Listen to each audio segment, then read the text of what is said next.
Good morning. Welcome back to One Sustainability 2022. We are now joined by Nikos Avlonas. He is the president of the Center for Sustainability and Excellence, as well as an adjunct professor at the University of Chicago. He is joining us this morning from Chicago.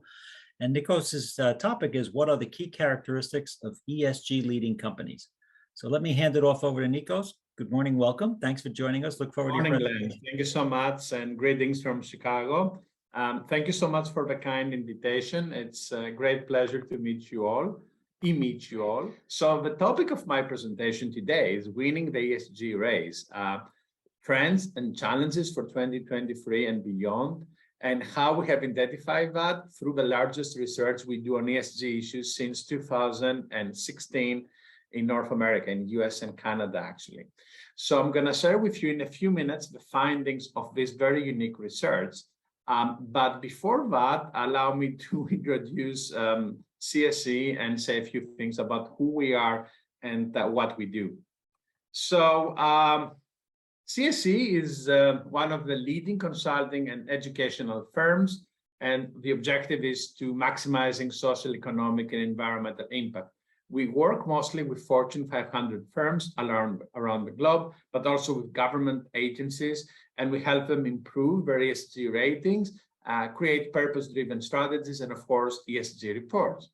CSE is proud to be awarded by Silicon Valley Foundation in 2018 as one of the leading companies in terms of social impact, together with Google, but also last year by Environmental Leader as of one of the top 100 companies in the United States for its great impact. We are global partners with GRI, but also with Principles for Responsible Investment and Green America Certified Business. Also, our footprint in education, it's huge.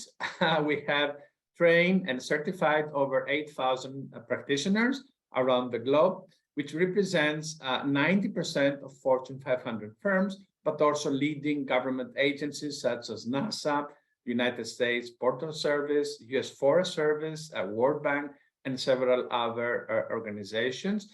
So we are one of the top 3 leading certification agencies of ESG and sustainability professionals. Our consulting footprint, it also represents leading companies such as IBM, T-Mobile, GM, Resolute, and Oracle, and our clients' total revenues are about $250 million. So I don't want to say more about CSE. Let's go back to our topic, ESG trends and beyond that. So for those that are not familiar with ESG, let me give a definition that I hope is going to clarify things before we jump in and go more in depth into our research findings. So ESG means more or less the environmental, social, and governance factors to evaluate companies or countries on how far they advanced on sustainability, but also these factors used for investment or financial decisions. So ESG is becoming more and more critical those days because investors and financial sector is taking decisions based on how advanced every company is on ESG criteria or factors, as we call it. In ESG, there are 2 layers. There is the first layer, which we call it compliance with legislation. SEC in 2023 is going to come back with a new legislation on ESG issues, and we are very proud to be part of this legislation and help SEC to, through our research, to create this criteria. And level B, which is the most important level, is to improve ESG ratings and avoid risks from investors and financial institutions, but they're going to come back to you and they're going to ask your ESG ratings. So from investors' perspective, the highest your score, your ESG score or rating is, the less is the risk for them. So more likely, they're going to prefer your organization to invest with or financial institutions to provide financing to your business. So these are the 2 layers. Our research obviously is covering the level B layer, which is the most challenging and complicated one. So let me give you a profile of the our research, which took place a year ago. We selected 160 companies in North America, US, and Canada, but the vast majority was from US, from 16 leading sectors. And of course, we identified the top 10 in ESG ratings in each sector. So what we wanted to find out from this unique research is to identify common corporate ESG practices and frameworks used that are the causes of this success. But also, we used 3 ratings per company. So we used MSCI, CDP, Sustainalytics, and sometimes a 4th one, CSR Hub. So in every company, we get the average rating of the 4 ratings. So hopefully you can understand that it was a lot of work in order to assess 160 companies under 4 ratings. But what is important is that we were able to create some very unique conclusions about what's happening out there, what it really needs to be an ESG top rating company, and therefore to be preferred by your investors and be a very attractive business to invest with.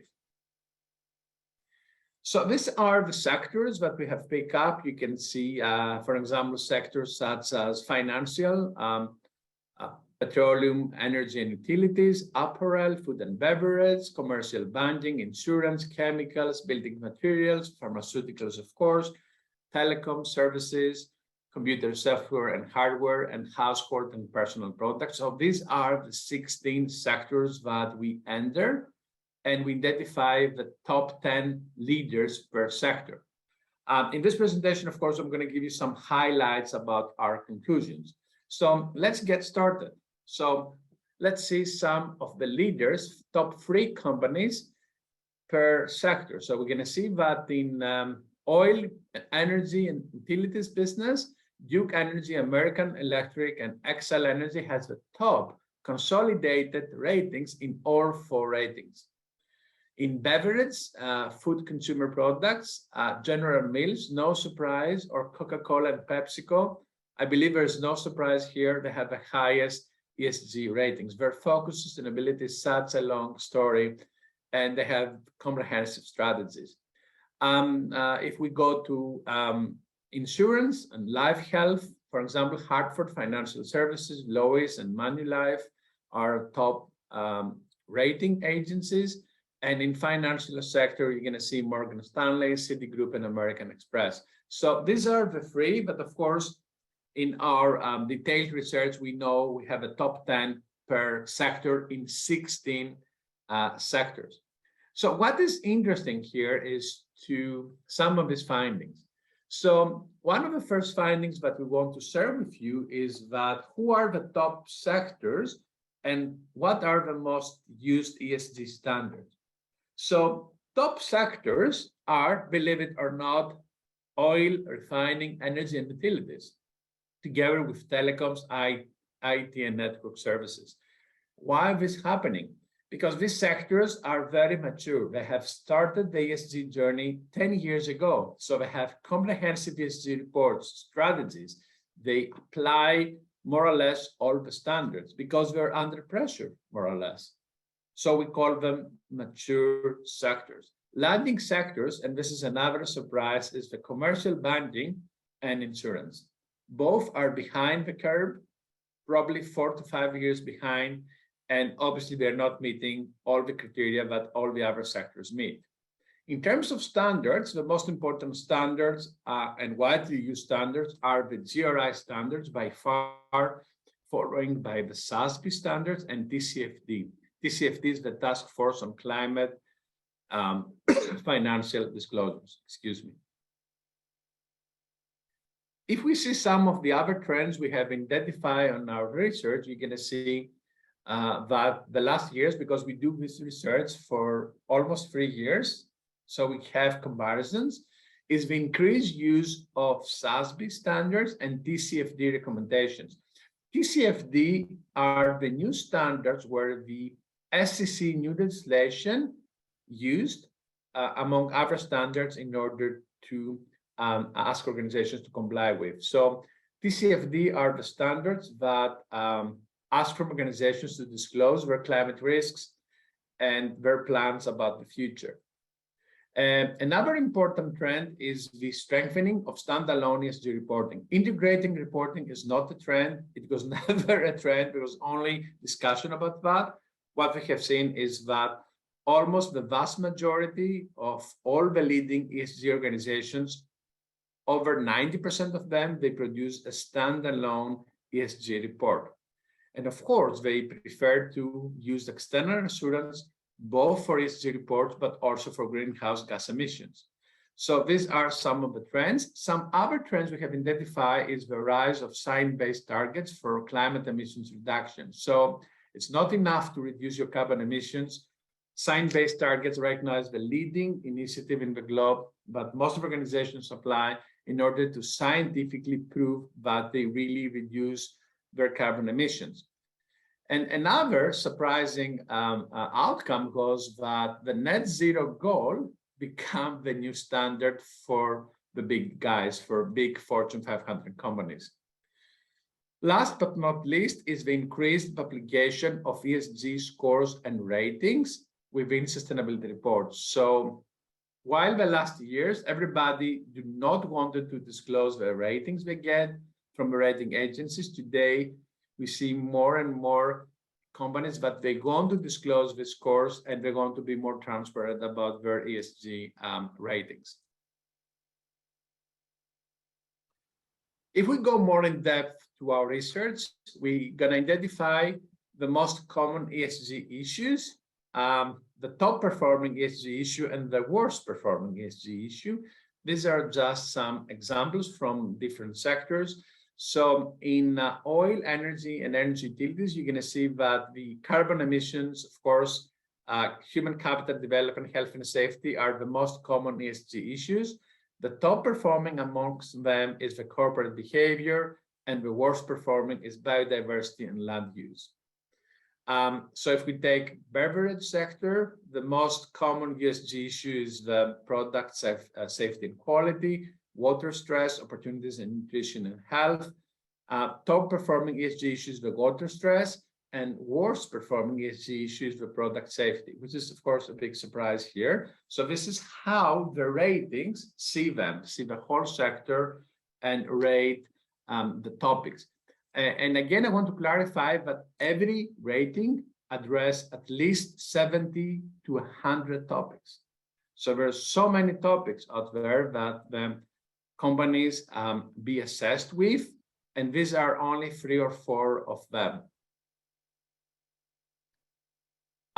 This is an example of net zero goals that we have seen from several organizations, including HP, Kimberly-Clark, and Microsoft. So Microsoft has a very ambitious strategy to become net zero by 2030 and use 100% renewable energy electricity through 2030 at the same time.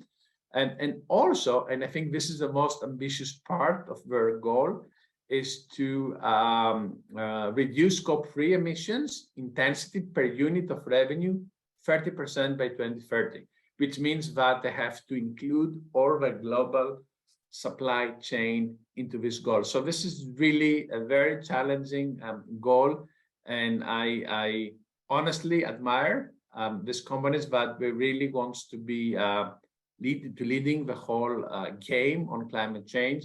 It's challenging, it's not easy, and it really takes a lot of time and resources to go there. So as an outcome of our 3 years of research, we have tried to identify what are the common success practices. What is behind these success stories? Why these top 10 performing companies doing better than the rest of hundreds of companies in every sector? And the answer is represented here in this 4-step methodology. So it seems that all of them, they have a standalone report, ESG report, not integrated reporting. They use GRI standards, but also they use SASB and TCFD guidelines for the last 2 or more years. They have an ESG strategy, they have set up carbon neutrality or net zero targets, and they use the science-based targets. So these are at least the minimum common characteristics that all the ESG leaders have. So based on that, we create a 4-step methodology, which of course is applicable to everybody. Everybody can use that in order to improve their ESG ratings. So this methodology has 4 steps. The first step is to select and understand the most appropriate ESG ratings and frameworks. And you need an education. You have to educate the board of directors and your C-suite executives. Step 2 is to engage with your investors and other stakeholders and identify what is important to them. We call them material topics. Step 3 is to create an ESG strategy and set SMART goals for all material topics. And the last step is to publish an ESG report, but also comply with the most appropriate frameworks as part of an integrated strategy. And of course, we use that in order to create an ESG assessment tool that every organization can use in order to get consolidated ratings results and see how can improve in all the important ESG ratings. Last part of my presentation, and I know I'm very close to the end, is the ESG and net zero global trends that we have identified also through our research findings. So we're going to represent some of them. The first one we have seen, and this is going to be very important for 2023 and beyond 2023, is the net zero emissions. So we are right now in the case where reducing carbon footprint is not enough. Already, 1/5 of the largest 2,000 public traded companies are committed to net zero targets. So it's a large portion of companies already committed to net zero. And this seems to be a very important trend. A second important trend is the fossil fuels de-investment and renewable energy. So we have seen that big investment funds such as Dutch Pension Fund or ABP or BlackRock, they want to step away from fossil fuels investments due to the lack of opportunities. They want to invest in renewable or clean energy, as they call it. So we have the decarbonization of the investments into fossil fuels companies. A third important step is the incorporating of circular economy and ambitious ESG goals into the corporate strategy. So we have seen more and more organizations understand that this thing is important for their future. It's not anymore public relations exercise to show how good guys they are. They need to do serious stuff in waste management, in recycling programs, in their supply chain, and integrating ESG into their core strategy. The fourth one is the Generation Z lifestyle. Consumers, and Generation Z is one part of the consumer groups, will continue to push for more and more sustainable products. And Sustainable Z is very, very active and gaining more purchasing powers for more green and more sustainable products. And the last trend we have seen is the greenwashing risks. We have seen that a big part of communication today is about greenwashing. And consumer groups and regulators will exercise more pressure for transparency, and organizations will be forced to move beyond traditional green marketing and public relations towards more meaningful actions. So that was the trend of our research and the findings of what is important for the ESG top leaders. Two more conclusions. The first one is that ESG is not a checklist, but a holistic approach of change management. And the organizations, they have understood that we're leading the game. All the others are following or try to follow through compliance. And the second conclusion is that there is a big movement from sustainability programs or initiatives to sustainable organizations. And this is where the things are going to go in the next coming years. Thank you so much. Nikos, thank you very much. Great presentation. Congratulations on all your great work there at the center, and happy anniversary. 15 years of 15 years carrying your work forward. interesting that you bring up those last couple of points about lifestyle for Gen Z. We certainly see that a lot. People of that generation want to associate with companies both as an employer as well as potentially as an investor, right? Of that same kind of mindset. So that's always an interesting piece as well. Found interesting also, again, from a holistic standpoint, very important. And I like the fact that you said you're moving it from just a program to an organization, because you're right. It really is organizational change management, isn't it? Absolutely. Really transformational when you get right down to it, certainly. Absolutely, Glenn. And so first of all, if I may say so, from my students, which are Generation Z, right? I can see that every day. They want to work for organizations, they have a driven purpose strategy, or they have a very important environmental impact. They don't want to work for any other kind of company. So according to Harvard Business Review, this is a huge risk, right, for companies that they want to attract talents. How are we going to find them if they're not really applying sustainability? And how are we going to retain Generation Z to their workforce? So that's one part of the discussion. The second part is that sustainability programs is not anymore the case. You can do as many as you want.